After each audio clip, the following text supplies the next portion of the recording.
اب ہم آپ کی کتاب نردبان کا صفحہ 20 پڑھیں گے۔ اس پر تفہیم ہے دانش مندی۔ دور کسی گاؤں میں ایک بوڑھا تنہا رہا کرتا تھا۔ تنہا کا مطلب ہے اکیلا، بالکل اکیلا۔ اس کے بڑے سے گھر کے ساتھ کھیت اور پانی کا حوض بھی تھا۔ حوض کہتے ہیں تالاب کو۔ ایک روز اسے خیال آیا کہ میرے انتقال کے بعد، یعنی انتقال مین مرنے کے بعد، گاؤں کے لٹیرے میرے کھیت پر قبضہ کر لیں گے۔ لٹیرے کہتے ہیں جو لوٹ کے لے جاتے ہیں چیزیں، سب کچھ اٹھا کے لے جاتے ہیں۔ اس لیے بہتر ہے کہ کسی سمجھدار اور محنتی شخص کو اس کا مالک بنا دیا جائے۔ اب یہ سوال تھا کہ ایسا شخص کون ڈھونڈ کر لائے؟ بوڑھے کو ایک ترکیب سوجھی۔ اس نے گاؤں والوں کو رات کے کھانے کی دعوت دے دی۔ جب سب گاؤں والے اس کے گھر جمع ہو گئے تو اس نے اعلان کیا کہ وہ اپنی تمام جائیداد اس شخص کے نام کر دے گا جو حوض میں سے تارے باہر نکال دے گا۔ یہ اعلان سن کر کئی لوگ آگے بڑھے، مگر ہر ایک نے یہی کہا کہ حوض میں نظر آنے والے تارے آسمان پر چمکنے والے تاروں کا عکس ہے۔ عکس مطلب سایہ۔ بھلا انہیں کیسے باہر نکالا جا سکتا ہے؟ بوڑھا ہر ایک کا جواب سن کر مسکراتا رہا۔ کافی دیر گزر گئی مگر کسی کو کوئی ترکیب نہ سوجھی۔ اچانک گاؤں کے قریب کسان کا بیٹا آگے بڑھا جس کا نام دانش تھا۔ اس نے کہا کہ وہ بوڑھے کی خواہش پوری کر سکتا ہے۔ سب لوگوں نے دانش کا مذاق اڑایا مگر بوڑھے نے اس کی حوصلہ افزائی کی۔ دانش نے بوڑھے سے ایک بالٹی مانگی اور حوض میں اتر گیا۔ وہ بالٹی سے حوض کا پانی نکال کر باہر پھینکنے لگا۔ سب ہی دانش کو بیوقوف سمجھ رہے تھے، اس لیے کسی نے بھی اس کی مدد نہ کی۔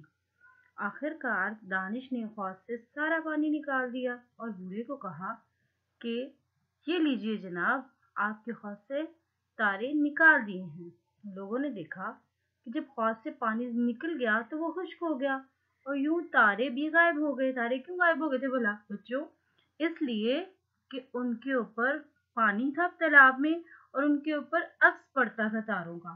تو اس بوڑھے نے یہی تو کہا تھا کہ تارے جو ہیں وہ باہر نکال دو۔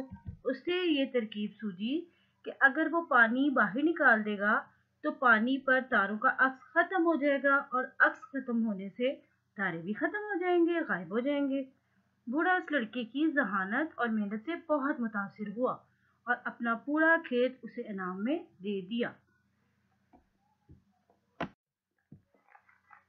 اب ہم ان سوالات کے جوابات جو ہیں وہ لکھیں گے۔ آپ کی نردبان کا صفحہ نمبر 60 ہے، ٹھیک ہے۔ اس کے اوپر آپ اپنے سوال اس عبارت میں سے دیکھ کر لکھیں گے۔ مطلب آپ کو کہانی تو سمجھ آ گئی ہوگی، ٹھیک ہے۔ اب آپ اس کے مطابق اس کے جواب دیں گے اور عبارت پڑھ کر، یہ جو عبارت آپ کو ابھی میں نے پڑھ کے بتائی ہے اس کو آپ نے دیکھنا ہے اور پھر ان سوالات کے جواب دینے ہیں۔ پہلا سوال ہے کہ بوڑھا شخص کہاں رہا کرتا تھا؟ جی، تو اب آپ کو سمجھ آ گئی ہوگی بوڑھا شخص کہاں رہا کرتا تھا۔ کہاں رہا کرتا تھا میں آپ کی تھوڑی سی ہیلپ کر دیتی ہوں کہ ہم نے بھی پڑھا تھا کہ دور کسی گاؤں میں ایک بوڑھا تنہا رہا کرتا تھا، ٹھیک ہے نا۔ اب آپ نے اگلا سوال دیکھنا ہے۔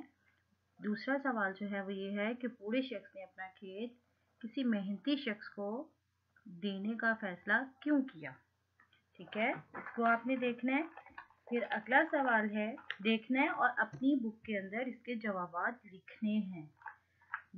تیسرا سوال ہے بوڑھے شخص نے اپنی جائیداد انعام میں دینے کی کیا شرط رکھی؟ بڑی مزے کی شرط تھی نا، آپ نے بھی پڑھا ہے اور آپ نے سوچ کر اور سمجھ کر اس کا جواب لکھنا ہے۔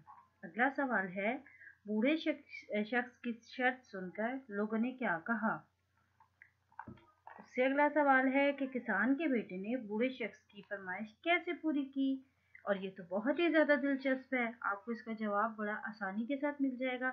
اب آپ اپنا عبارت کو دھیان سے پڑھیے اور اس کے مطابق ان سوالات کے جوابات اپنی کتاب کی نردبان کے صفحہ نمبر 60 اور 61 پر لکھیے۔